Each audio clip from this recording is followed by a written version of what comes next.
ababukeli sanibonani ninjani igama ngu-MC Brown sizo-interviewer uSisi oshaya inkondlo. Ngiyacabanga njengamanje usendleleni njengamanje ngiyambona ukuthi ngathi ukhona lapha egate-ini.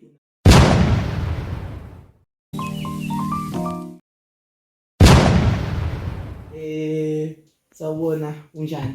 Ngiyaphila unjani? Ngiyaphila kahle kahle. Ngeke ngathola into encane njengawe njengokuthi wena ushaya amalokhuzana ama-interviewer. Lokhu sengithi ama-interviewer ushaya inkondlo so kanje. So bengifuna ukwazi ukuthi njengoba ushaya inkondlo so noma ngathini uqale kanjani khathi uzowenza lezi zinto, kwenzakaleni ngawe uzokhipha izinto ezikanje khathi nje ngikubona because bengikubona ku social media ubhizi yabo. Yazi yabona nje ngiyabona sawusisi yabo, ngithanga ngibize wena ngikuze ukuthi kanjani yabo. So ngijabulile ukuthi no ngizobiza wena umuntu ofana nawe kashasha xa ungitshela ukuthi kwenzakalani. So inkondlo ngaqala nje okay vele ngumuntu othanda inkondlo. Yeah. Bengilo ngilandela enye imbongo ekuthiwa ubani Siyabonga Zulu. Yeah. Then mangilandela ngithola umoya wenkondlo yabo. Yeah. Bathi ngelinye ilanga ngathi awuthi ngibhale. So inkondlo into eyenzakalayo ufika umoya. That's why bathi imbongi yosizi or imbongi yani because suke ukwesimweni esithile. Okay. Isikhathi ubhala leyo nkondlo leyo. So Alright. into yenkondlo nje kwavele nje kwaba umoya ngazithola sengibhala then. Wow. Ngakhipha lezi esikhiphile. Okay.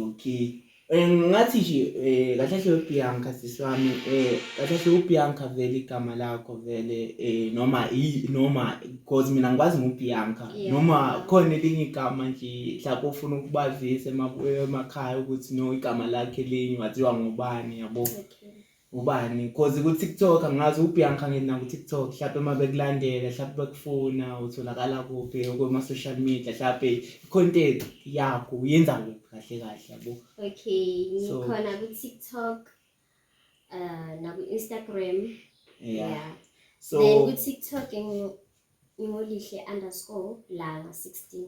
Okay. So wena into kahle wena into eyifunayo kahle futhi oyilindele ufuna kahle kwenzekeni bekulandele kwenzakalani so uze kahle mina ngifuna ukuthi lento yakho beyibone bekufollowe uqhubeke nento yakho inhle pheze because angazi noma mhlawumbe uyayishaya ezinye izinto but mina ngazi ngifuna ukwazi ukuthi okay ushaya kuphela inkondlo kuphela or kwenzakalani into yakho yazwakala pheze.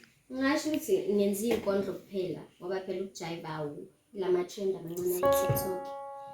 So ngenza inkondlo kuphela kwamanje. Yeah, isupport umuntu uyayidinga.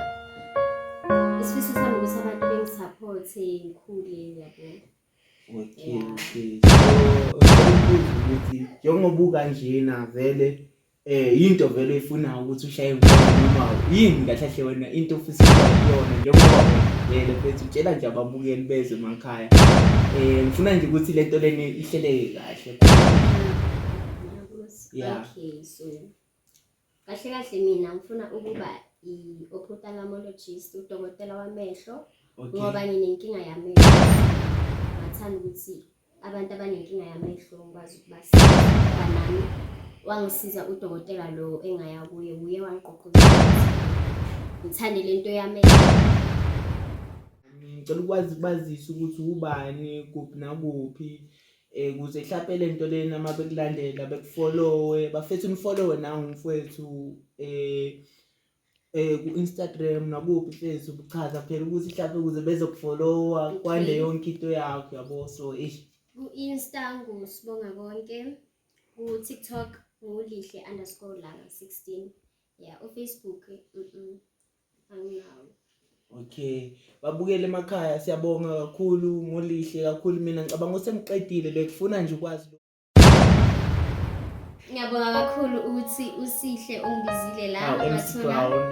Okay, uMC Brown ngathola ithuba lokuthi ngizichaze kangcono nabantu bengazi. Ngizothanda ukubonga ithuba lokuthi ngizela. Siyabonga kakhulu.